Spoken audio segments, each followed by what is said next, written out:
चलिए जानते हैं आज की देश और दुनिया की सिलेक्टेड काम की और महत्वपूर्ण 50 बड़ी खबरों को मात्र 10 मिनट में। पर अभी तक आपने वीडियो को लाइक नहीं किया है तो वीडियो को लाइक कर दे।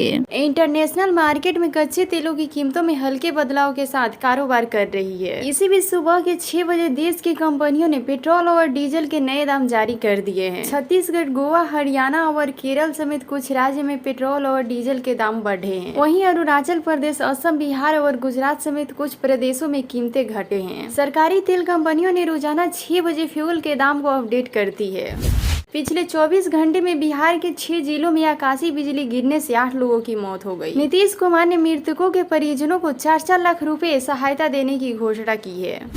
पाकिस्तान के कराची में इस वक्त बहुत ज्यादा गर्मी पड़ रही है। स्थानीय लोग पिछले 2 दिनों से लू से झुलस रहे हैं। इसके साथ ही गर्मी से मरने वाले लोगों की संख्या में इजाफा हो रही है। कराची में अज्ञात 100 मिल रहे, 100 मिलने की संख्या बढ़कर 36 हो गई है। इससे अधिकारी बहुत ज्यादा चिंतित है। पश्चिमी चंपारण में आकाशीय बिजली गिरने से एक महिला की मौत हो गई है। वहीं महिला के साथ बैठी एक बच्ची घायल हो गई है। मामला सिकटा प्रखंड के कंगाली थाना क्षेत्र के अंतर्गत सेनवरिया गांव का है।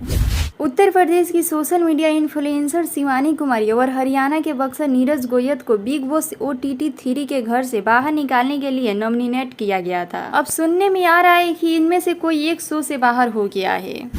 गाजियाबाद के एक घर में 2 दिन पहले LPG सिलेंडर के ब्लास्ट होने की वजह से परिवार के 7 लोग झुलस गए। इस हादसे में मां समेत 2 बेटियों की मौत हो गई और परिवार के 4 लोगों का इलाज चल रहा है। जानकारी के मुताबिक यह हादसा खाना बनाते हुए हुआ।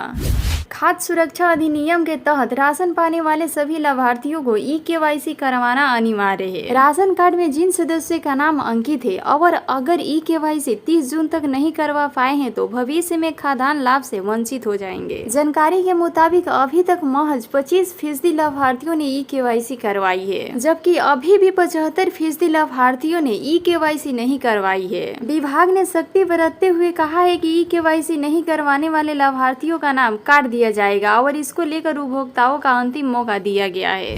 संसद की पहली परीक्षा में मोदी सरकार पास हो गई है। लोकसभा स्पीकर के चुनाव में NDA की जीत हुई है। ओम बिरला एक बार फिर से लोकसभा स्पीकर बन गए हैं। संसद सत्र के तीसरे दिन यानी कि आज PM मोदी, राहुल गांधी और अखिलेश ने ओम बिरला को बधाई दी।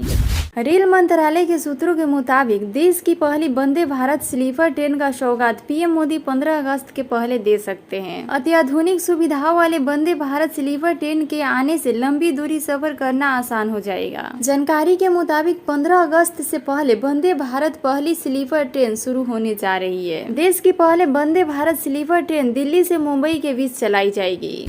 वित्त मंत्री निर्मला सीतारमण एक बार फिर बजट पेश करने जा रही है। इससे पहले इसी वर्ष उन्होंने अंतिम बजट पेश किया था। अब नई सरकार आने के बाद एक बार फिर से सरकार बजट पेश करने जा रही है। इस बजट में लोगों को सरकार से काफी उम्मीद है। आने वाले बजट में आयुष्मान भारत योजना के तहत आयुष्मान कार्ड धारकों के लिए एक बड़ी खुशखबरी आ सकती है। श्रमिक संगठनों की मांगों के मुताबिक सरकार 2024-25 के बजट में मरीजों के इलाज के लिए मिलने वाले पैसे की सीमा बढ़ सकती है। ऐसे में सभी आयुष्मान कार्ड धारकों के लिए यह काफी राहत भरी खबर है। भारतीय रेलवे ने सफर के दौरान यात्रियों को आसानी से सस्ती दवाई उपलब्ध कराने के लिए 61 स्टेशनों पर प्रधानमंत्री जन भारतीय औषधि केंद्र खोलने का निर्णय लिया है। इसका मकसद करोड़ों यात्रियों को इमरजेंसी के दौरान रेलवे स्टेशनों पर सस्ती कीमत पर दवाई मिल सके। विश्व स्वास्थ्य संगठन ने मंगलवार को कहा कि शराब के कारण हर साल 30 लाख लोगों की मौत होती है। साथ ही यह भी कहा है कि हाल के वर्षों में मृत्यु दर में थोड़ी कमी आई है, लेकिन यह अस्वीकार में उच्च बनी हुई है। पिछले कुछ दिनों में अचानक से खाद्य पदार्थों की कीमतों में कई इजाफा देखने को मिला है। सब्जियों के दाम पिछले 15 दिनों में दुगुना हो गए हैं। आलू और प्याज की कीमतें आसमान छू रही है। न सिर्फ सब्जियों में बल्कि तेल और दालों की कीमतों में भी भारी इजाफा देखने को मिल रहा है। प्रधानमंत्री आवास योजना का दूसरा चरण जल्द ही शुरू किया जाएगा और इस योजना के लिए बजटीय आवंट अगले महीने केंद्रीय बजट में किए जाने की संभावना है। आवासन और शहरी कार्य मंत्रालय के एक अधिकारी ने कहा कि प्रधानमंत्री आवास योजना के दूसरे चरण के तौर तरीकों पर अभी काम जारी है और दूसरा चरण 1 महीने से कम समय में शुरू किया जाएगा। जिस तरह से 2014 में भाजपा के नेतृत्व में एनडीए के प्रचंड बहुमत हासिल किया था, उसके बाद कांग्रेस पार्टी 50 से कम सीटों पर सिमट गई थी, जिसकी वजह से लोकसभा में विपक्ष का कोई नेता नहीं बन सका। कुछ ऐसा ही हाल 2019 में भी हुआ, लेकिन अब आखिरकार 10 साल के बाद लोकसभा को विपक्ष का नेता मिलने जा रहा है। कांग्रेस के वरिष्ठ नेता राहुल गांधी विपक्ष के नेता का पद संभालेंगे। बिहार में मानसून का सीजन शुरू होते ही वज्रपात से मौत की सिलसिला शुरू हो गया है। बीते 24 घंटे के भीतर राज्य में ठनका गिरने से 7 लोगों की मौत हो गई। मरने वाले में 1 महिला और 1 बच्चे भी शामिल है। लोकसभा चुनाव 2024 के दौरान प्रधानमंत्री नरेंद्र मोदी ने बिहार के लगभग सभी जनसभाओं में लालू प्रसाद यादव और राबड़ी देवी के शासनकाल को जंगल राज बताते हुए इनके दोहराव को रोकने की अपील की थी।